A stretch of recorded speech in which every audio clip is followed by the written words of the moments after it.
Good evening, you're watching PBS English News. I'm Veronica Lin. Huge crowds had hit tourist hotspots around Taiwan over the long weekend without any social distancing, causing concern that it may have facilitated the spread of COVID-19. Today, companies including Fubon Financial Holdings and Cathay Financial Holdings are ordering workers who have visited any of the 11 destinations that the Central Epidemic Command Center had issued warnings for to work from home for 2 weeks.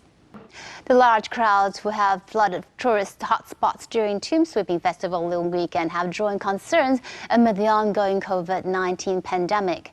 Many worry that having large numbers of people congregating in close quarters would bring new challenges to the disease prevention effort. Many schools have thus begun to investigate the travel destinations of their students during the holidays. Now we'll bring you the top stories from around the nation. The number of workers on unpaid leave has climbed to almost 8,000 at the end of March, the highest in 8 years.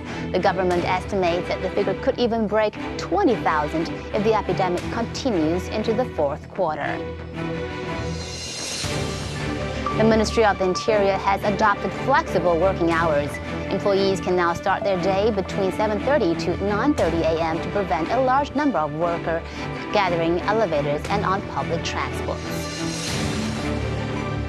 Fishermen on board 14 offshore fishing boats returning to Kaohsiung have passed their 14-day quarantine. However, some foreign fishermen are unwilling to get off the boat or return home as they believe it's safer to stay in Taiwan. There have been over 300 cases of people violating mandatory at-home quarantine so far in Taiwan. These people leave their homes whenever they want.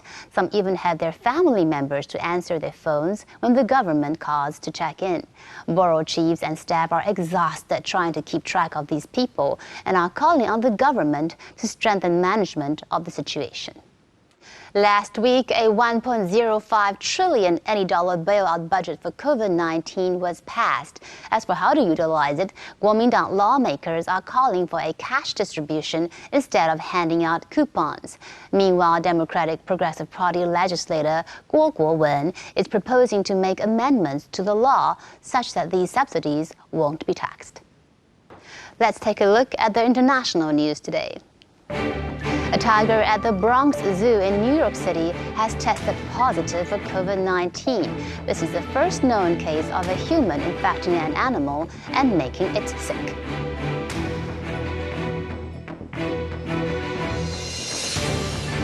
A refrigerated warehouse at the world's largest wholesale fresh food market in Ranges, south of Paris, was converted into a temporary morgue on Friday to deal with COVID-19 deaths.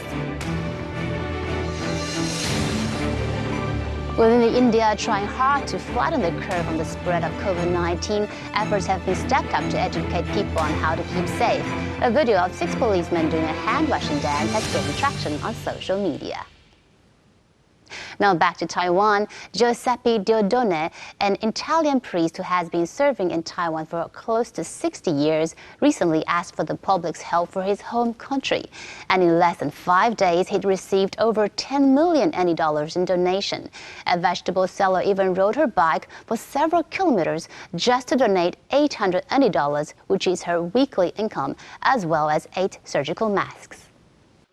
Thank you for watching. I'm Veronica Lin. See you tomorrow.